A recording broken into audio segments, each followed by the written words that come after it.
Well, last week we began talking about the principle of the mastermind. And the principle of the mastermind is where two or more are gathered together, as Jesus put it. He said, where two or more are gathered together, there am I in the midst of them. And another way of putting it, the I am is in the midst of them. It's one of the ways that we are able to really truly connect with and align with a greater consciousness, a greater awareness that is more than our individual mind. We each have what we think is our own mind. And sometimes we think we even know what our mind is, and we at times think that what we think and what we see and what we believe is truth.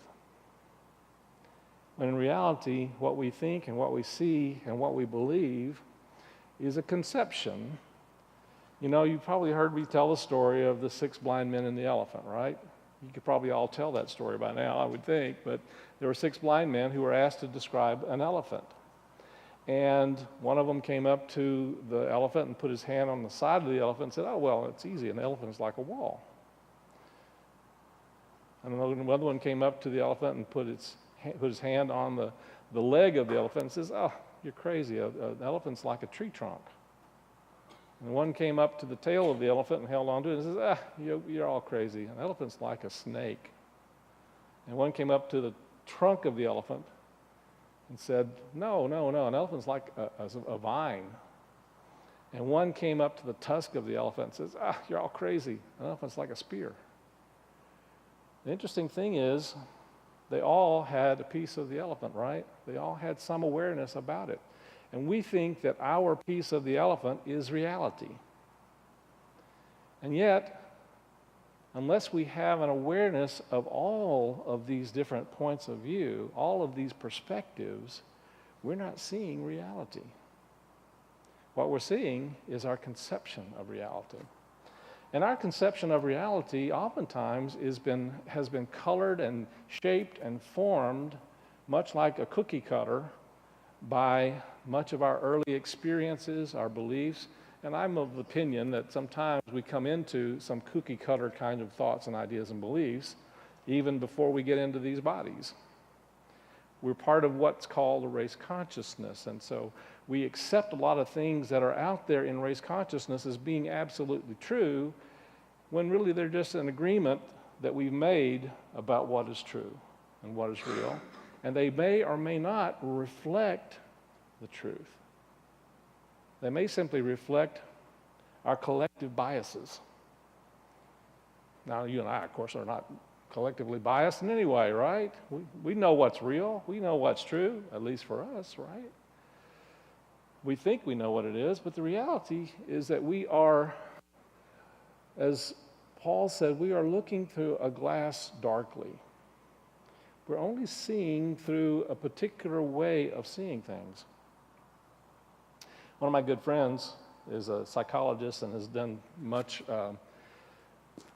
counseling, couples counseling for many, many years. He's retired now, but he used to say when a couple would come in and they're having some conflicts or having some challenges or difficulties, he would ask the one of the couple to imagine that you are in the front of your yard of your house, and that you are looking at your house, and I want you to describe now your house to me. Describe what your house looks like. And so the person would go through, and they'll, it's white, and it's got, a porch, and it's got all this, And then he would have the other part of the couple to describe, in the backyard of the house, and ask them to describe, okay, now I'll ask you, if you will, to describe your house to me. Hey, well, it's got a door and got only one window, and it doesn't have a porch. I don't know, what's he talking about, a porch? There's no porch there. And then he asked the question, which one of you is right? Which one of you is right?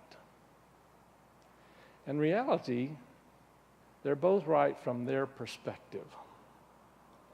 And that's one of the things that we have a tendency to do, is to believe that that our perspective is reality. And so one of the powers that we have in coming together with people that are of like heart and mind in a harmonious alignment, you might say, is that we have the opportunity of seeing and experiencing life from a different perspective.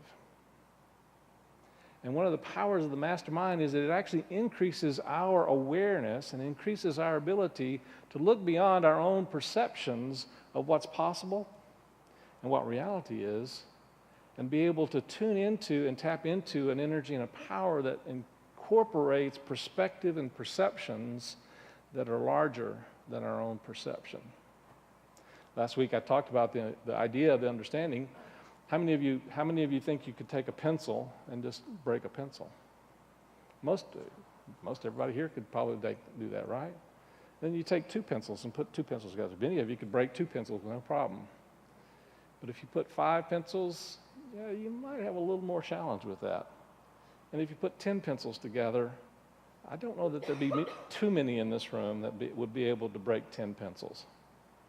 If they were bound together, if they were aligned together, if they were supporting each other with their strength. I don't know that very many of us would be able to do that. This to me is one of the great powers of the mastermind, that there is a strength and a power, and there are awarenesses that we can tap into that are beyond our limited understanding and possibility.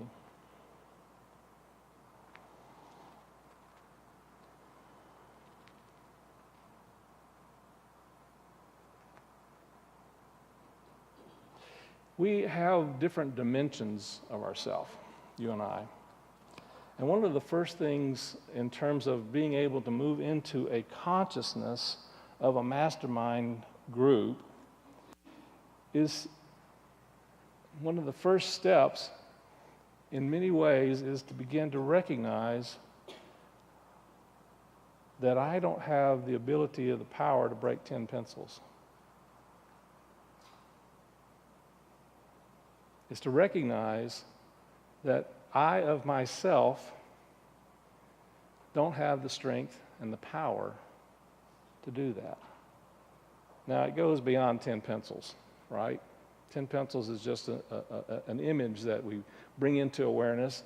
And so the importance of, and the first step of really establishing the energy and the consciousness of a mastermind is recognizing that we have to surrender. Surrender? Wait a minute. That sounds a lot like giving up. Giving up? So we're being asked to give up? I think about this term, giving up. How many of you ever gave up on something?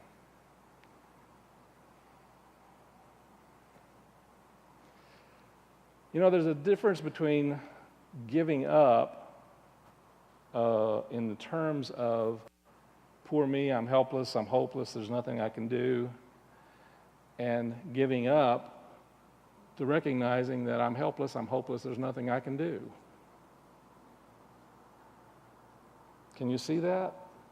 And the difference really has to do with letting go of this ego idea, this ego belief that we somehow have charge and control of what's going on with anything other than our own energy and our own consciousness. And so part of the first step of a mastermind, developing a mastermind consciousness, is a willingness to recognize that we have to let go. We have to let go of that idea that somehow it's our job, our role, and we have the capacity to change. I know that sounds kind of strange.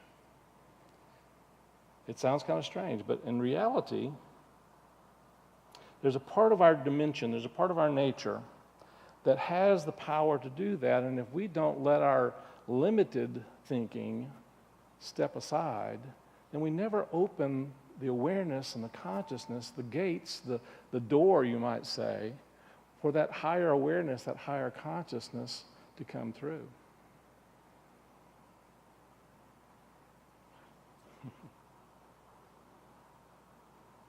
We have a tendency at times.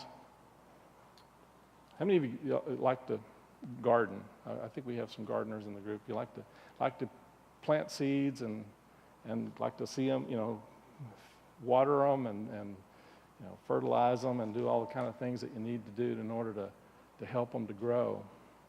So how many of you have planted a seed and then the next day went out to dig it up to see if it's growing or not?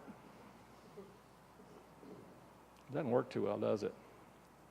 And yet so many times in our life, we work with and we try to change different parts of our nature so that we can experience something different, and yet we're not letting go of that natural process that can work through us, in such a way that we are allowing something higher to work in our lives.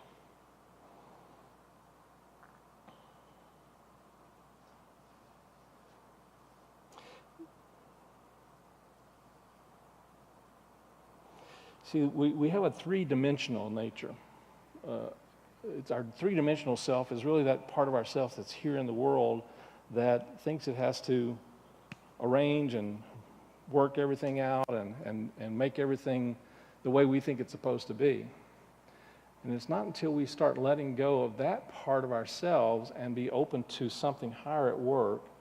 Jesus put it this way: it is not I, but the Father who dwells within who does the work. It is not I, but the Father within. It's not my limited self. There's something that works in and through my nature that allows me to listen and hear inspiration and to experience things from different awarenesses and different points of view. And so the coming together of a mastermind is a way of aligning myself with that higher mind.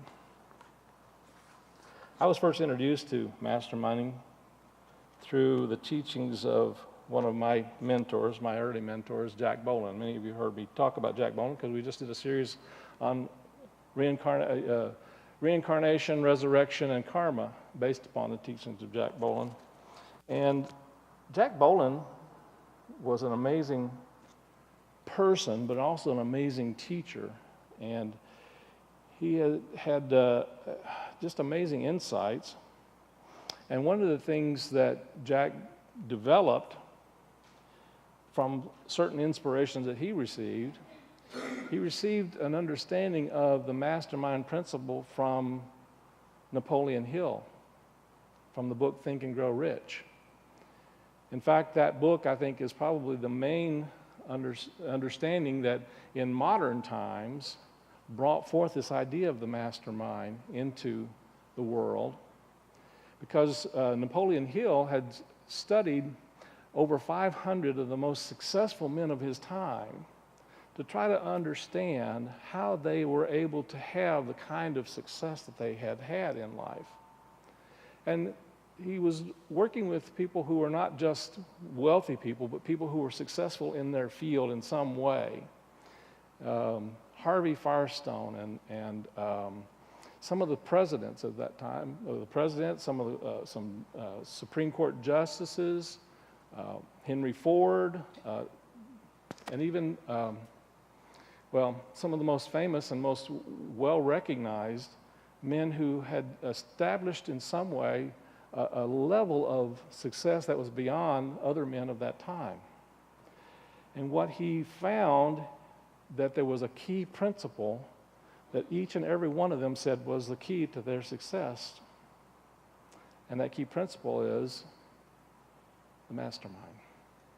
They surrounded themselves with people of like heart and mind for the purpose of creating something else, something more, something that is beyond their own limited resources.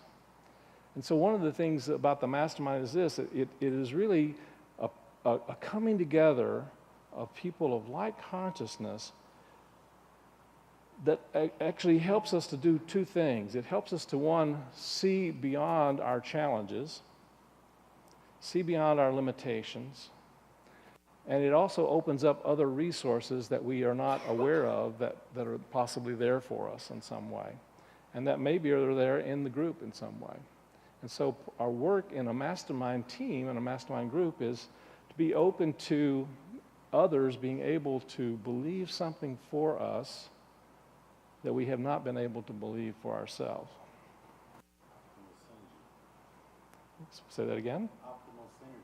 Optimal synergy, that's a great term. Exactly. It is a coming together, a synergistic coming together that actually allows us to have a greater insight and awareness and a possibility. So one of the steps from moving into that is, one, letting go of our limited conception.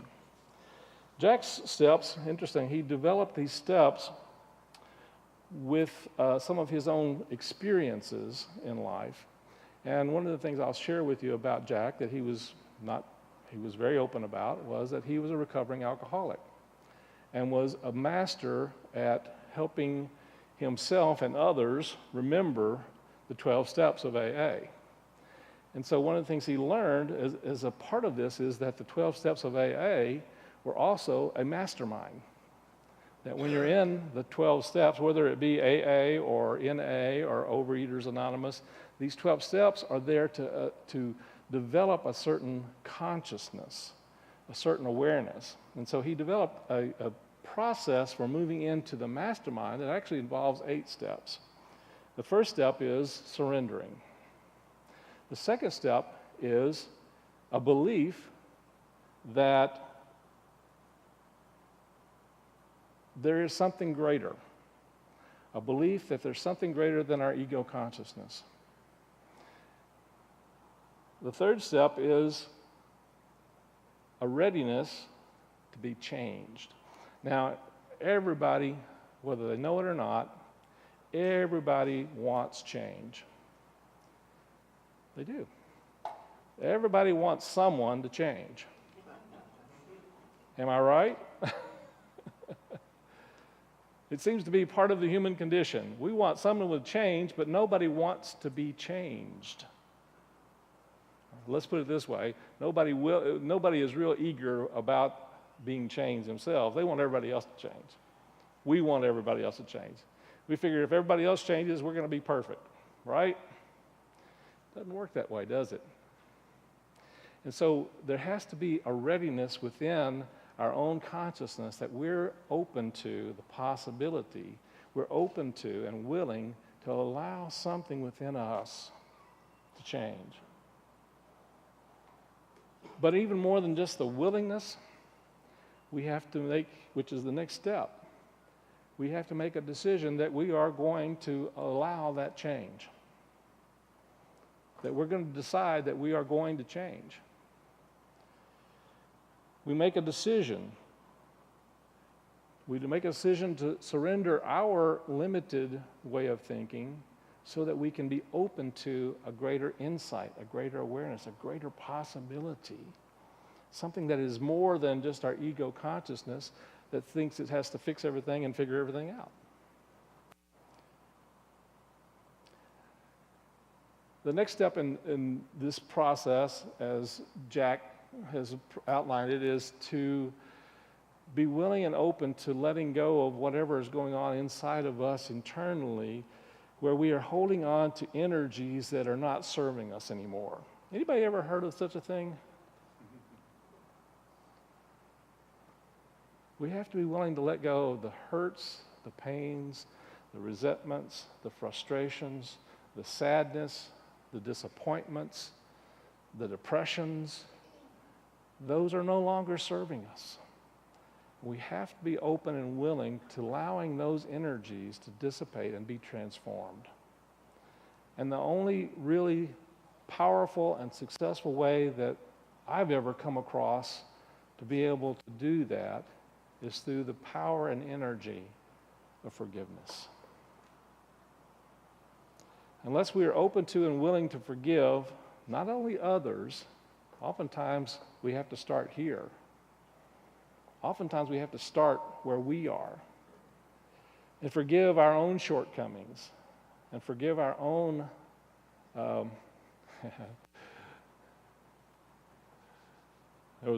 have to tell you this story. There was a pastor, young pastor who was starting out, and he was wanting to kind of upgrade some of the language. Some of the languages, of some of the scripture and some of the prayers and things like that, he thought was a little bit old and a little archaic, and so he was thinking about this idea of the idea of forgive us our sins. And so he looked up this idea of sin, and the sin was basically a means to fall short. We've talked about this in terms of archery, when you take an arrow and you miss the target, you've fallen short of the target, that's a sin. So he gets up on Sunday and he says, and forgive us our falling shorts as we have forgiven those whose shorts have fallen.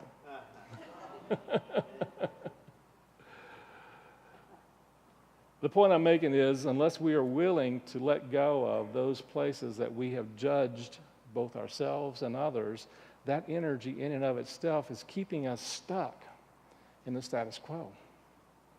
It's keeping us stuck in the hurt. It's keeping us stuck in the pain.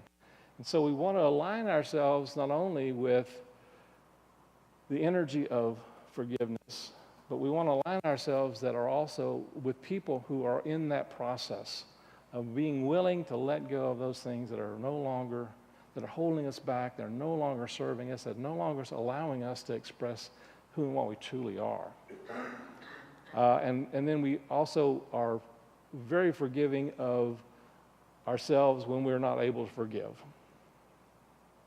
It's one of the most healing things you can ever do is forgive yourself for not being able to forgive. Because there's a part of you that's going to resist it. And you got to learn to love even that part of you. The part of you that says, no way. The part of you that says, I can't do that. And interestingly enough, as you begin to forgive that part of yourself, there's a healing that takes place. We all have that part of ourselves that just wants to hang on to that, whatever it is, that pain, that hurt, that frustration. And we're not going to be able to let it go by fighting that part of ourselves. So we learn to love whatever arises, as Matt Kahn says. And there's a part of ourselves that has difficulty letting go. And so we love that part of ourselves. And then the next part of the mastermind process is to ask. Now, this is not a begging and a beseeching. This is not a God please. It is a claiming, as Leanne's wonderful song expressed for us today. But we make known our request to the mastermind, and one of the things that we do in a mastermind group is that we affirm back to people whatever it is they've asked for with a knowing and assurance that it already is so. That you heard me say to Leanne, I see you having that blessing.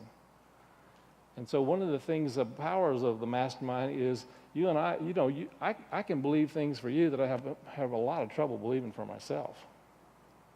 And you can believe things for me that maybe I have trouble, that I have trouble believing for myself.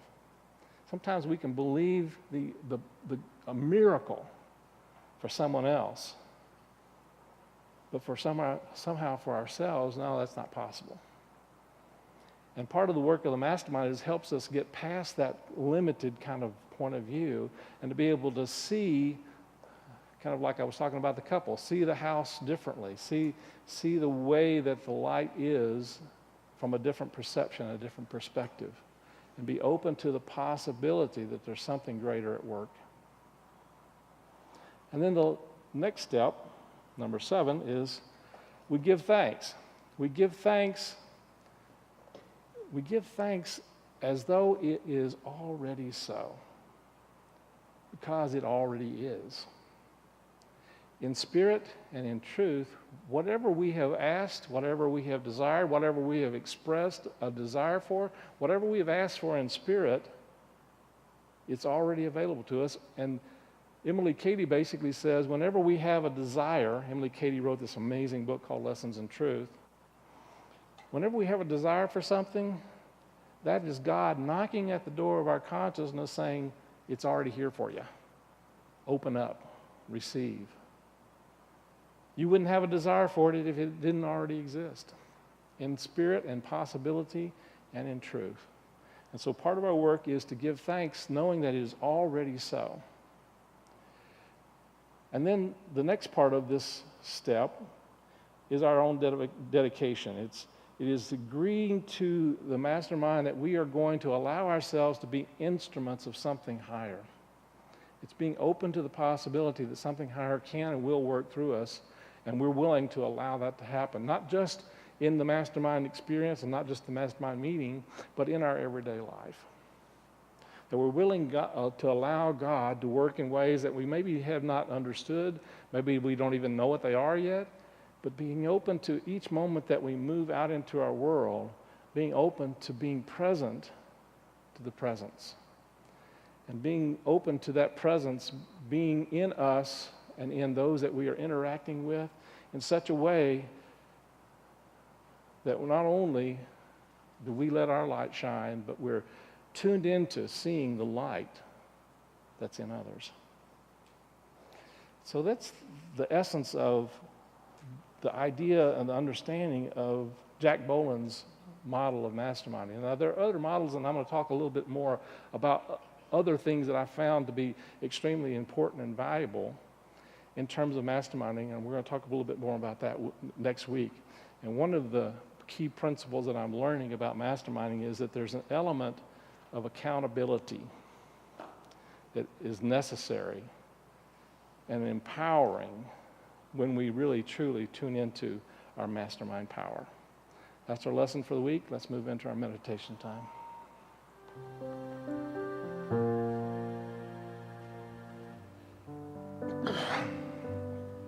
I will be gentle with myself.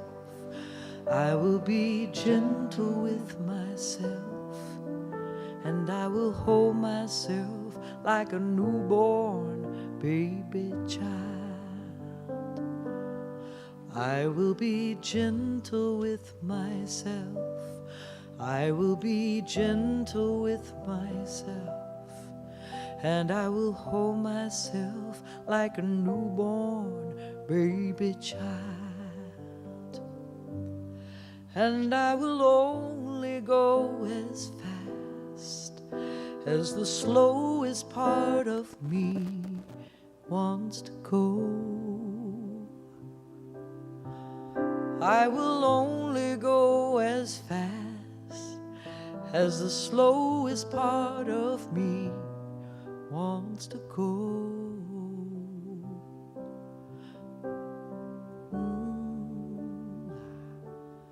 I will be easy with myself. I will be easy with myself. And I will hold myself like a newborn baby child. I will be easy with myself. I will be easy with myself. And I will love myself like a newborn baby child. I will be gentle. I will be easy. So let's take a nice deep breath now. And just allow ourselves to be open and receptive to the one heart, to the one mind. And know that we are a divinely appointed mastermind group. And that we're here for a reason and a purpose. We're here to experience the power of the one heart and mind. We're here to be instruments of that one heart and mind in and with and for each other. We recognize we can't do it for others, and we can't really do it for ourselves. But there is something higher at work But it only works when we're working with it. When we align ourselves with the possibility of a greater knowing, a greater truth, a greater insight, a greater perception and perspective, looking beyond appearances and allowing the insights and awareness of Spirit to come through us. And sometimes they come to us not just from within, but from the insights and voices of others in our Mastermind group. And we know that that divine light can work through each and every one of us when we align ourselves with it. And so just breathe into the heart space and allow a willingness to be present to the greater possibilities of good in the silence. In the silence.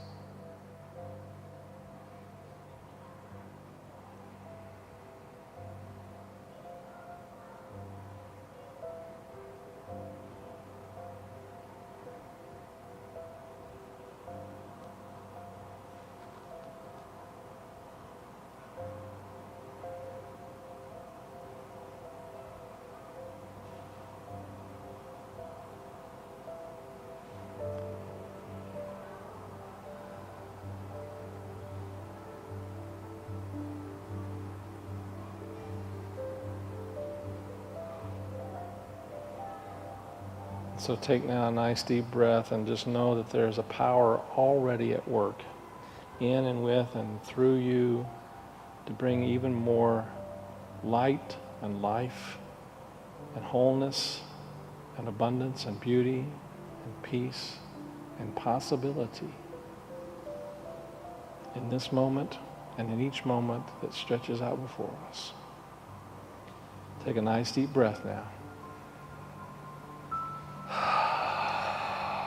Breathing into the heart space. Take another nice deep breath and gently let your eyes come open and be present here in this room, in this time, this place. And know there's a power working through you. That is the mastermind. And so it is. Amen.